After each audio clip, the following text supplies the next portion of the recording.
उठा दे रिमोट से। जिंदगी झंड बा फिर भी घमंड बा। जब इन पे आरोप है तो इनको टिकट क्यों मिले?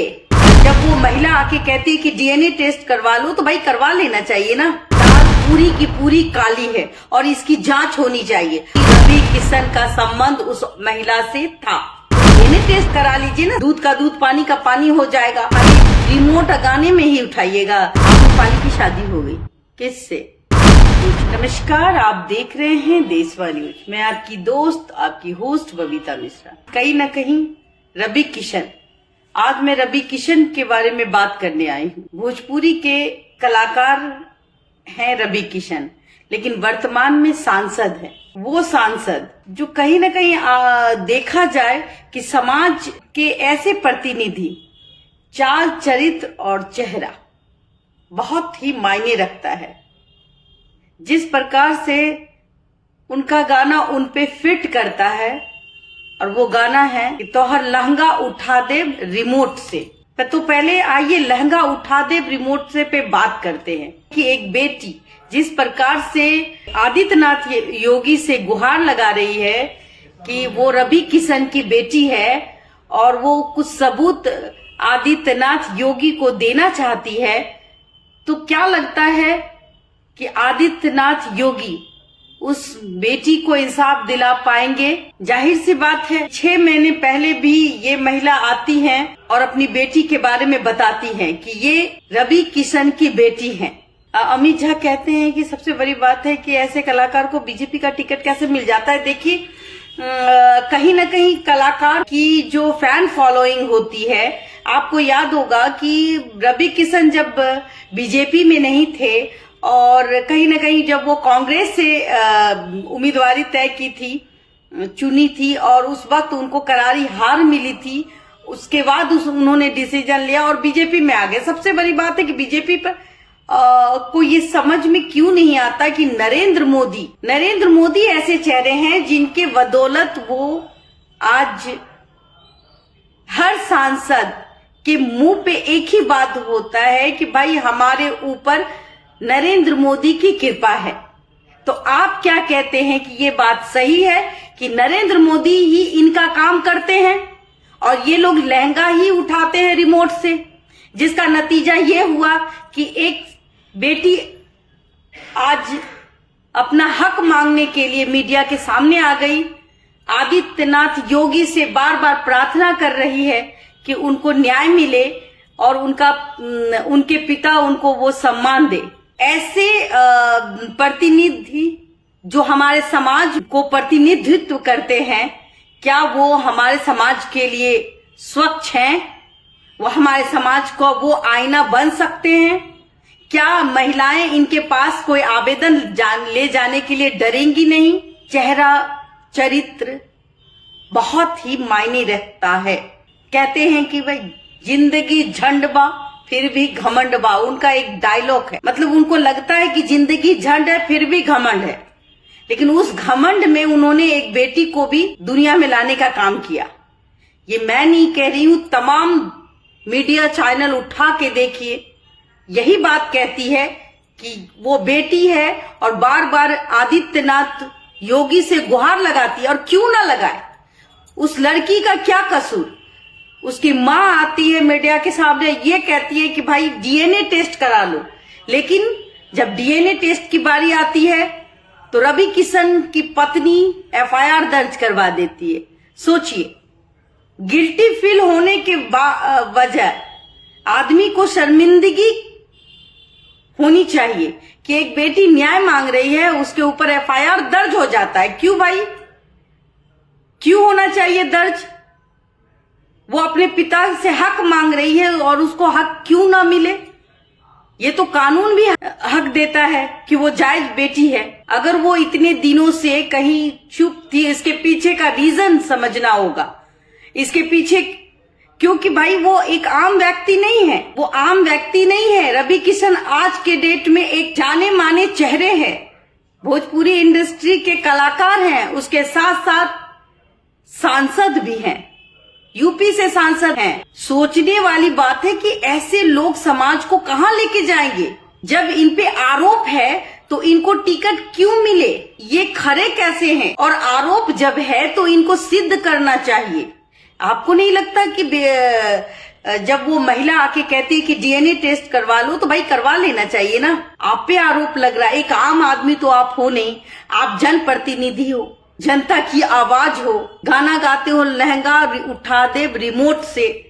ऐसे ऐसे लोग हमारे समाज में नेता बन जाते हैं, और क्यों ना बने, चाहे बीजेपी हो चाहे कांग्रेस हो, ऐसे लोगों को आमंत्रित कर देती है। शायद लहंगा उठा दे रिमोट से गाना इतना फेमस हो गया कि रवि किशन को टिकट मिल गया और वो सांसद भी बन गए। ये तो मोदी जी की मेहरबानी है ऐसे लोगों को समाज में नेता बनाने के लिए। ऐसे लोगों पर चुनाव आयोग संज्ञान क्यों नहीं लेती? एक बेटी बार बार मीडिया में आके कहती है कि उसके पिता रवि किशन है, उस बेटी को न्याय क्यों नहीं मिलना चाहिए? जहां बार बार नरेंद्र मोदी खुद कहते हैं कि बेटी बचाओ बेटी पढ़ाओ, तो एक बेटी को बाप से मिलवा दीजिए। एक बाप जो छुप के बैठा है, सांसद अपने आप को बताता है, वो सांसद भी है और वर्तमान में अब वो बीजेपी की उम्मीदवारी से लड़ रहा है। लेकिन अगर बात आती है पवन सिंह की तो कहता है ओम नमः शिवाय।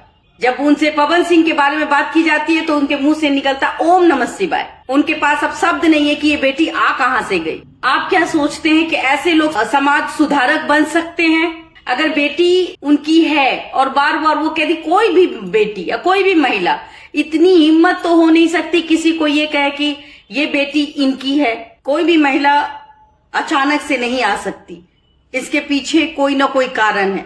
दाल पूरी की पूरी काली है और इसकी जांच होनी चाहिए। आदित्यनाथ योगी जी से बार बार वो बेटी जो है वो गुहार लगाती है, ये कहती है कि रवि किशन हमारे पिता है और हम आपको मिल के सबूत देंगे। तो क्या योगी जी उस बेटी से मिलेंगे? ये सवाल है। क्या योगी जी अपना फर्ज निभाएंगे? मुख्यमंत्री साहब अपना फर्ज निभाएंगे? वो ये बेटी को इंसाफ दिलाने का काम करेंगे?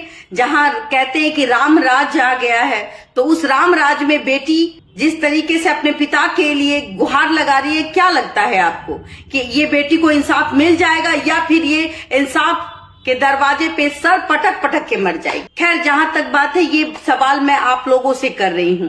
ये कमेंट करके आप बताएं कि क्या उस लड़की को इंसाफ मिलना चाहिए या नहीं मिलना चाहिए। सुप्रीम कोर्ट भी ये कहती है कि अगर किसी महिला के साथ अगर किसी पुरुष का संबंध है, उससे कोई संतान होती है, वो संतान जायज है, तो क्या उसको वो अधिकार मिलना चाहिए या नहीं मिलना चाहिए? कहीं ना कहीं आप देख पा रहे होंगे, रवि किशन की वाइफ आती है और उस पर एफआईआर दर्ज करा देती है। उल्टा चोर कोतवाल को डांटे, एक कहावत आपने सुनी होगी। उसने वही किया। उसने अपने पति की गलती को नहीं देखा, लेकिन वो क्यों? तो भाई उसको जमीन पे हिस्सा ना मिले, वो दर्जा ना मिले उस बेटी को, इसलिए उन्होंने एफआईआर दर्ज करवा दिया। ये मैं नहीं कह रही हूं, हर इलेक्ट्रॉनिक मीडिया ये बात कह रही है और वो बेटी खुद आके कह रही कि एक बार मिल तो लो, सबूत तो देख लो। क्या लगता है आपको, उसके सबूत उसके हाथ में ही रह जाएंगे? क्या उसको अपने पिता का प्यार मिलेगा? ताज्जुब वाली बात है। रवि किशन जी, आप जनप्रतिनिधि हैं और ये सवाल जनप्रतिनिधि से पूछा जा रहा है कि अगर आपकी वो बेटी है, अगर वो कह रही है कि आप डीएनए टेस्ट करवा के देखिए, तो करवा लीजिए ना। समाज आपसे पूछ रहा है, समाज वो देखने की कोशिश कर रहा है कि सही में वो आपकी बेटी है, तो आप उसको क्यों नहीं वो दर्जा देते? जब कोर्ट मानती है, मैं फिर वहां आ जाती हूँ जहां उनकी वाइफ ने उनके खिलाफ एफआईआर दर्ज करा दी। इसलिए करा दी कि शायद संपत्ति में हिस्सा ना मिले। ऑफ कोर्स वो गरीब होगी, वो बेटी अब इंसाफ के लिए दरवाजे दरवाजे खटखटाएगी। बीजेपी उनसे पूछे कि आप कैसे सांसद बन सकते हैं, बीजेपी उनका टिकट कैंसिल करवा दे। बीजेपी के मान प्रतिष्ठा के साथ खिलवाड़ हो रहा है, ऐसा तो नहीं है। ये मैं नहीं कह रही हूँ, लोग कह रहे हैं, और यही बात मेरी जुबानी आप सुन रहे हैं। जिस तरीके से महिलाएं आती हैं, मीडिया के सामने अपनी बात रखती हैं, तमाम सबूत, कुछ फोटोज देखने को मिलता है, उससे साफ जाहिर होता है कि रवि किशन का संबंध उस महिला से था। ये मैं नहीं कह रही हूँ, वो फोटो कह रहा है। और जब ये बात आम जनता तक पहुंचती है तो आग लग जाती है। जब ये बात आप और मैं कर रही हूं तो कहीं ना कहीं जनप्रतिनिधि है वो, और वो समाज को कौन से राह पे ले जा रहे हैं। गाना उन्होंने ठीक गाया, तो हर लहंगा उठा दे रिमोट से, तो क्या वो जो लहंगा उठाए थे रिमोट से इसीलिए 20-25 साल के बाद वो बेटी आपके और हमारे बीच आ गई और वो ये गुहार लगा रही है कि हमारे पिता हमको अपना ले। अगर वो नहीं अपनाते हैं, खैर कानून तो उसको अधिकार दे ही देगा। अगर वो उनकी बेटी है तो कहीं ना कहीं डीएनए टेस्ट से साबित हो जाएगा। सहयोगी के साथ उनका संबंध था, उनके बच्चे हुए और उस महिला ने अपने बच्चे का नाम दिलाने के लिए, पिता का नाम दिलवाने के लिए उसने बहुत लंबी लड़ाई लड़ी। उसके बाद राज्यपाल जो थे उन्होंने स्वीकार किया और नाम दिया गया उस बच्चे को। तो जाहिर सी बात है कि बहुत लंबी प्रक्रिया है, लेकिन क्या ये प्रतिनिधि हमारे समाज के लिए, रवि किशन हमारे समाज के लिए, या जहां से वो बिलोंग कर रहे हैं, जहां के वो सांसद है, वहां की जनता वो सवाल करेगी कि हम आपको टिकट क्यों दे? आपकी एक बेटी है, अगर है बेटी तो उसको गले लगाइए, अगर नहीं है तो डीएनए टेस्ट करा लीजिए ना। दूध का दूध, पानी का पानी हो जाएगा, खाली रिमोट गाने में ही उठाइएगा। जो लोग ये प्रतिनिधि को चुन के सदन में भेजते हैं, और बीजेपी ऐसे ऐसे लोगों को टिकट भी दे देती है, जबकि बीजेपी में स्वच्छ छवि के लिए जानी जाती है, तो फिर ये रवि किशन कहां से आ जाते हैं?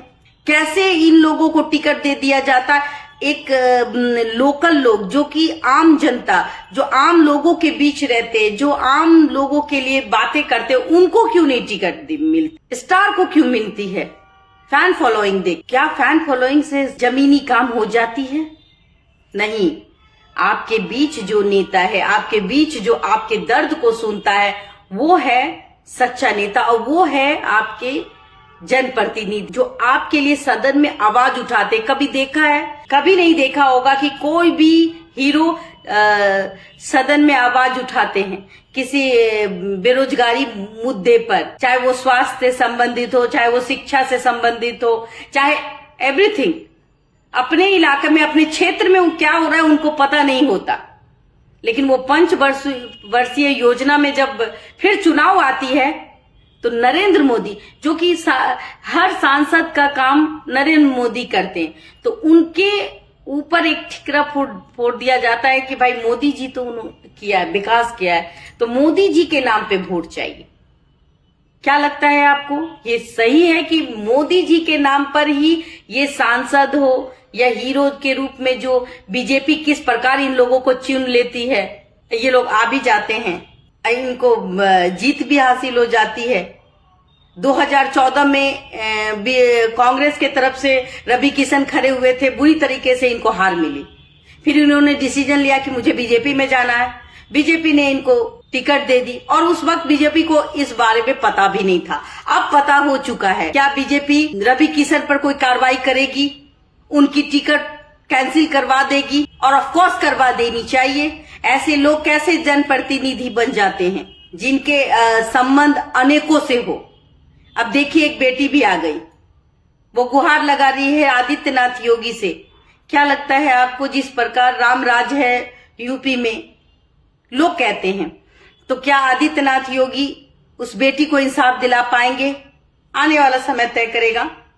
और चुनाव आयोग जो है रवि किशन पर कोई कार्रवाई करती है या नहीं करती है, या वो महिला जो सामने आकर के अपनी बातों को रखती है, आगे क्या फिर वो सामने आएगी, अपनी बेटी को हक उसके पिता से दिलवा पाएगी?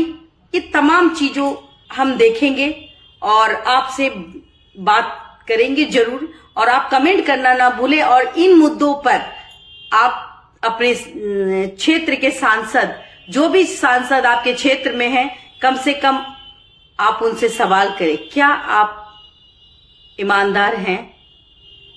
क्या आपकी छवि अच्छी है? जिसकी छवि अच्छी हो, जिसका चरित्र अच्छा हो, जिसका स्वभाव अच्छा हो, जो कर्मठ हो, उसको वोट दे। ये मैं नहीं कह रही, ये वो हर इंसान कह रहा है, क्योंकि मैं भी एक वोटर ही हूं। मैं भी वोट दूंगी, मैं भी तय करूंगी, और मैं भी अपने वोट सही जगह दूंगी। तो आने वाले समय में अपने वोट की आप जो देने जा रहे हैं तो उस वक्त ये जरूर सोचिएगा कि चरित्र बहुत मायने होता है। चरित्रवान लोगों को चुने, शिक्षित लोगों को चुने, जो बेटियों का सम्मान करता हो उसको चुने, जो अपने क्षेत्र का विकास करता है उसको चुने। ऐसे लोगों को ना चुने जो लहंगा उठा गाने में, देखिए ये गाना है लेकिन ये लहंगा उठा दे रिमोट से। भोजपुरी को जिस तरीके से आप देख पा रहे हैं कि अश्लीलता की दुकानें होती जा रही है, जिस तरीके से लोग गलत सॉन्ग गाते हैं, अश्लील गाने गा करके रातों रात वायरल होने का काम करते, तो ऐसे लोगों पर भी कार्रवाई होती है। आप और हम, आप एक एप्लीकेशन लिख करके अपने प्रशासन को अवगत कराएं और ऐसे लोग जो कि अश्लील गाना गाते उसको सजा दिलाने का काम करें। फिलहाल के लिए देशवा न्यूज में इतना ही। रवि किशन के बारे में फिर बात करने आऊंगी। और एक बात और है, आपको कल मैं जब लाइव आऊंगी तो मैं बताऊंगी कि भाई आम्रपाली की शादी हो गई किससे। सोच